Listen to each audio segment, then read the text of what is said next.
টেক্সাসের Congressional আসন পুনর্বিন্যাস সংক্রান্ত বিল নিয়ে ডেমোক্রেট ও রিপাবলিকানদের লড়াই এখন তুঙ্গে।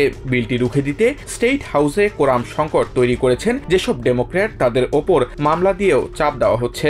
ডেমোক্র্যাটদের জন্য তহবিল সংগ্রহে ঘুষ দেওয়ার অভিযোগে মামলা হয়েছে সাবেক ডেমোক্রেটিক রিপ্রেজেন্টেটিভ বেটো ওরুকের বিরুদ্ধেও। রবিবার MSNBC সাক্ষাৎকারে এসব ভুয়া ও মিথ্যা মামলার কড়া সমালোচনা করেন তিনি। ওরুক বলেন, রিপাবলিকান ও ধনকুবেরদের মতো ট্রাম্পের সামনে মাথা নত করবে না টেক্সাসের ডেমোক্রেটিক আইন প্রণেতারা। ওরুক বলেন, মামলা সত্ত্বেও এখন আর পিছু হটবেন না তিনি। জানান তার সংস্থা এখনও তহবিল সংগ্রহ করছে এবং সমাবেশ করছে। তার মতে সব নির্বাচনী এলাকাতেই ডেমোক্রেটদের এখন একটি শক্তিশালী দল হিসেবে লড়াই করতে হবে যাতে দেশে স্বৈরশাসন মাথা তুলে দাঁড়াতে না পারে।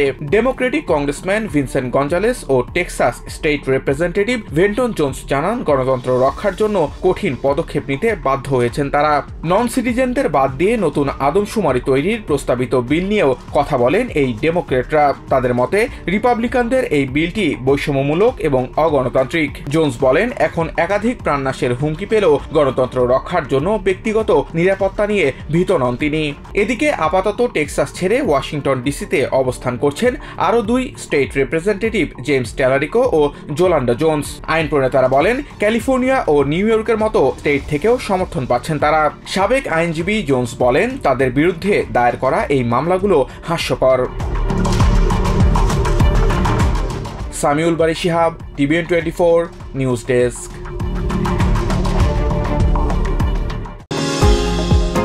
নিউ ইয়র্ক থেকে সম্প্রচারিত TVN 24 টেলিভিশন বিশ্বজুড়ে বাঙালির কণ্ঠস্বর।